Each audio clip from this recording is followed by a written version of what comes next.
Sabi ko, shit. Sabi ko, parang light bulb moment yun na parang eureka moment. Sabi, shit, eto na. This is the next level of sa tech.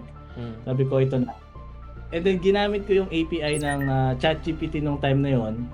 So, ginamit ko yung ChatGPT to build Josie, VA Coach Josie as a chatbot. Ayokong tawagin chatbot kasi ang cheap ng chatbot, pero AI chat. Yun ang gusto ko itawag. AI chat.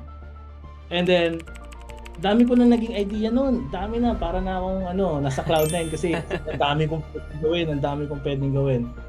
Kasi syempre, ako personally busy ako sa full-time job. Tapos may mga other things pa na kailangan asikasuhin. So yung side project laging naiiwan. Sabi ko, if manually kong gawin to, hindi ako matatapos. So nung dumating yung ChatGPT, sabi ko, shit, eto na yon. I think I self-proclaim credible naman pagdating sa experience with AI tools.